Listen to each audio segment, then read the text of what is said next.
బిలాము అనబడే ప్రవక్త ఉన్నాడు. He was a non Jewish prophet. బిలాము దగ్గరికి బాలాక్ అనే రాజు వచ్చాడు, మోయాబు రాజు. వచ్చి అన్నాడు, బాబు ఇశ్రాయేలు ప్రజలు మన ప్రాంతం గుండా వెళ్ళాలని ప్లాన్ చేస్తున్నారు, వాళ్ళు కనుక వెళ్ళారంటే ఇంకా మనకు మిగిలేదేమి ఉండదు, అందును బట్టి నువ్వు వాళ్ళని శపించేయాలన్నాడు, శాపం ప్రకటించు అన్నాడు. బిలాము మొదట హెసిటేట్ చేశాడు, కానీ డబ్బు మూట చూడగానే బిలాము గారి మనసు ఏమైపోయింది చెప్పండి, కర్పూరంలా కరిగిపోయింది. డబ్బు మూట కొంతమందిలో మార్పులు తీసుకొస్తుంది, విలువలను ప్రక్కన పెట్టేస్తుంది, బంధాలను చెడగొట్టేస్తుంది.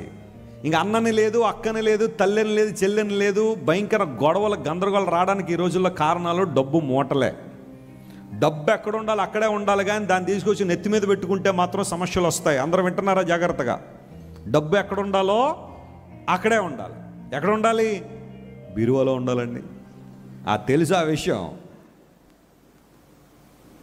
ఆదిమ కాలంలో అపోస్తలుల పాదాల దగ్గర పెట్టారట తీసుకొచ్చి. చెప్పండి, ఏం తీసుకొచ్చి? డబ్బు తీసుకొచ్చి. డబ్బు ఎప్పుడు ఎక్కడ ఉండాలా? పాదాల దగ్గర ఉండాలి, అంతేగాని నెత్తి మీద పెట్టేసుకోకూడదు. దాన్ని నెత్తి మీద పెట్టుకున్నామంటే బంధాలు పోయినట్టే. ఈరోజు ఎంతమంది కుటుంబాలు విచ్ఛిన్నం అయిపోలేదండి? ప్రేమగా పెరిగిన అన్నదమ్ముల మధ్య కలహాలు తీసుకొచ్చిన డబ్బు కాదా? ప్రేమగా పెరిగిన అక్కచెండ్రుల మధ్య కలహాలు తీసుకొచ్చిన డబ్బు కాదా? 2 వారాల క్రితం మీరు న్యూస్ పేపర్ మీరు చదువుంటే, ఓ ప్రాంతంలో ఒక తల్లి చచ్చిపోయింది, వృద్ధాప్యం వచ్చి చచ్చిపోతే 4 కూతుళ్ళు దహన సంస్కారాలు చేయనివ్వట్లేదట. ఈమెను కాల్చడానికి లేదు, లేదా ఆ శ్మశానాన్ని తీసుకెళ్ళడానికి వీలు లేదు. ఏంటమ్మా అంటే, ఆస్తి గొడవలు తేలాలి. ఆవిడకున్న ఆస్తి ఎంత, మా 4 కూతుళ్ళకి ఎంతెంత వస్తుంది, ఇది తేలితేనే కానీ ఆమెను కాల్చడానికి వీలు లేదని అలా పెట్టుకుని కూర్చుంటే 1 రోజు అయిపోయింది, 2 రోజులు అయిపోయింది, గొడవ దగ్గరట్లేదు. శవాన్ని దగ్గర పెట్టుకుని గొడవలు ఆడుకుని ఆ తల్లి శవానికి కనీసం ఆ చివరిలో జరిగే దహన సంస్కారాలు కూడా చేయనివ్వలేదు. అక్క చెల్లెండ్రులు మరి వాళ్ళకి ఏ బహుమానం ఇవ్వాలనేది నాకేం అర్థం అవట్లేదు. ఏమైపోయినండి విలువలు, బంధాలు ఏమైపోయినాయి? మాట్లాడుకునే సమయం అది. డబ్బు మూటలు తీసుకొచ్చే కష్టాలు చాలామంది జీవితాల్లో ఉన్నాయి. దేవుని బిడ్డలారా వినండి, డబ్బు ఉండొద్దని నేను అంటలేదు, అందరికీ డబ్బు అవసరమే, కానీ అది ఎక్కడ ఉండాలో అక్కడే ఉంచండి. డబ్బును ఆరాధించకండి. కొంతమంది అర్ధరాత్రి 12:30 లేచి కూడా బీరువా తెలిసి డబ్బులు ఎక్కడైతే ఉంటారు. ఆయన అంటాడు, పడుకోవే ఇంకేంటంటే, ఉండండి, డబ్బులు ఏం చేయాలా? లెక్క పెట్ట తీసుకెళ్తావమ్మా, చచ్చిపోయిన తర్వాత ఆ డబ్బులన్నీ మూట కట్టుకుని తీసుకెళ్తావు నువ్వు. ఒక ఆయన అలాగన్నాడట, నేను సంపాదించిన సంపద అంతా కూడా నా సమాధిలో వేసానట. భార్య దగ్గర మాట తీసుకున్నాడట. ఉంది, మీరు ప్రశాంతంగా కన్నుమోయండి, నేను మీ వాగ్దానం నెరవేరుస్తానన్నట్టు ఆమె. ఇంకా వెంటనే నేను సంపాదించిందంతా కూడా నా భార్య సమాధిలో వేసేసి నన్ను కప్పెట్టద్దనే ఆనందంలో గుండె ఆగిపోయి చచ్చిపోయాడు. చనిపోయిన తర్వాత అందరూ వచ్చారు.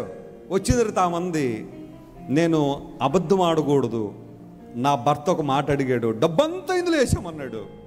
అందును బట్టి ఆయన మాట గౌరవిస్తూ డబ్బంతా వేసేస్తున్నాను. ఇదిగో కెనరా బ్యాంకు చెక్కు మొత్తం రాసేసాను, చెక్కులో ఈ చెక్ వేసేస్తాను, దీనిలోనే వేసేసిందంట. ఆవిడెంత తెలివైందో!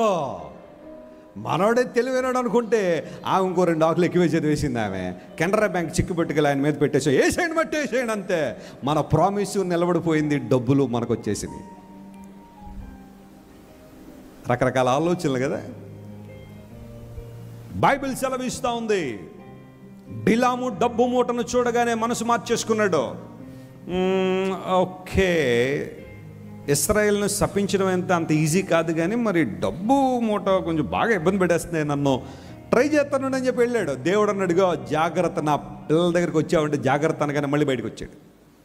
కుదరట్లేదయ్యా అంటే, కొంచెం చూడు, ఇంకొంచెం డబ్బు ఎక్కువ ఇస్తాం, more money to curse God's people.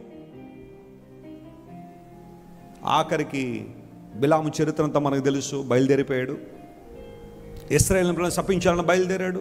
బయలుదేరుతున్న మార్గంలో 3 సార్లు అడ్డుకున్నప్పటికీ కూడా, గాడిద ద్వారా దేవుడు బుద్ధి చెప్పినప్పటికీ కూడా బిలాము ఆ మాటను వినకుండా ఆఖరికి వెళ్ళి నిలబడ్డాడు. నోరు తెరవగానే శాపం వచ్చిన 4 వదులుగా ఏమొచ్చేస్తున్నాయి? ఆశీర్వాదాలు వచ్చేస్తున్నాయి. అవట్లేదయా, చేంజ్ ద ప్లేస్ అన్నాడు. ప్లేస్ మార్చేయండి అన్నాడు. ఈ ప్లేస్ ఏదో కొంచెం మనకి ఆ పవర్ గట్టిగా లాగేసిన, ప్లేస్ మార్చండి అన్నాడు. మళ్ళీ ప్లేస్ మార్చారు. రకరకాల కార్యక్రమాలు చేపట్టాడు. ఎన్ని చేపట్టినా బిలాము నోటులో నుండి దేవుని ప్రజల వైపుగా శాపవచనాలు రాలేదు. కారణం తెలుసా? దేవుడు రానివ్వలేదు. దేవుడు నా మన స్తోత్రం చెప్పండి హల్లెలూయా. ఇక వెంటనే నిలబడి పలుకుతా ఉన్నాడు. మీరు 24వ అధ్యాయం తర్వాత ఇంటికి వెళ్ళినారు చదివితే చాలా విషయాలు ఉంటాయి. అతడు మాట్లాడే మాటలన్నీ కూడా బాలాకు చాలా ఇబ్బంది అనిపించింది. నేను పిలిచింది దేనికి? నువ్వు చేస్తున్న పనేంటి? దేవుడు ప్రతి శాపమును తన ప్రజల పక్షంగా ఆశీర్వాదకరంగా మార్చాడు. నమ్మిన వారు గట్టిగా చప్పట్లు కొట్టి దేవుని మహిమపరచండి. This is what the plan of God.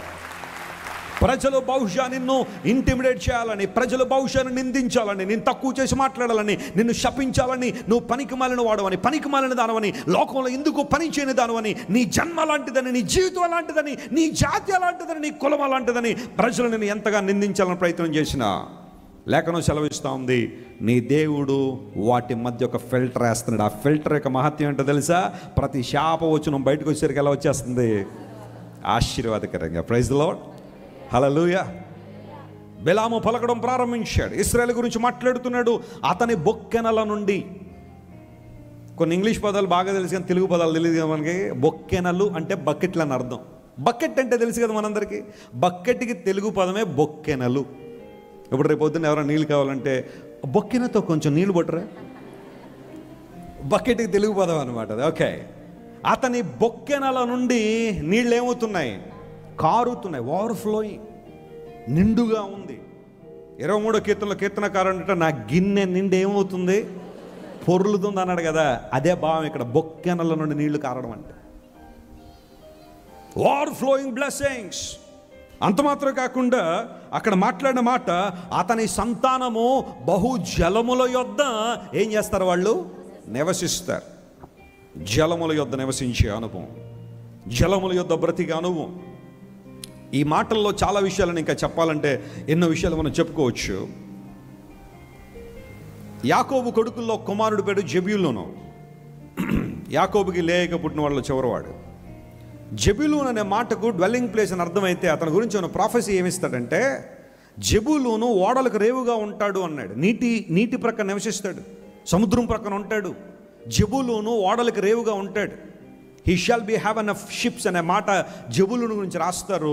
ఎగ్జాక్ట్గా యాకోబు ఆ సంగతి పలికిన 200 సంవత్సరాల తర్వాత యెహోషువ ఇశ్రాయేలు ప్రజలందరినీ కూడా ఇశ్రాయేల్ దేశంలో తీసుకొచ్చిన తర్వాత చీట్లు వేస్తే ఎగ్జాక్ట్గా జెబూలూనుకి తీర ప్రాంతం వస్తుంది, సముద్ర ప్రాంతమే. జలముల వద్ద నివసించే జీవితం, జలముల వద్ద నివసించే ఆ బ్రతుకు. బైబిల్ పరిభాషలో జలములు లేదా నీళ్లు 2 ప్రాముఖ్యమైన అంశాలకు సాదృశ్యం. ఒకటి, నీరు దేవుని వాక్యానికి సాదృశ్యం. వాక్యం అనే ఉదక స్నానము చేత అన్నాడా లేదా బైబిల్లో? ఎఫెసీయులకు రాసిన పత్రిక 5వ అధ్యాయం 22 నుంచి 33 మధ్యలో ఆ భాగాన్ని చదివితే 27వ వచనంలో వాక్యం అనే ఉదక స్నానం అన్నాడు. ఉదకం అంటే ఏంటి చెప్పండి? నీళ్లు. ఉదక బిందువులు అంటే నీళ్లు. దయచేసి కొంచెం బొక్కెనలో ఉదక బిందువులు ఇవ్వము అంటే బకెట్లో నీళ్ళు ఇవ్వండి అని అర్థం అనమాట. ఉదక బిందువులు అంటే అర్థం ఏంటంటే వాటర్. దేవుడు ఉదక స్నానము చేత మనల్ని ఏం చేస్తున్నాడట? ఆయన పవిత్రపరుస్తున్నాడు.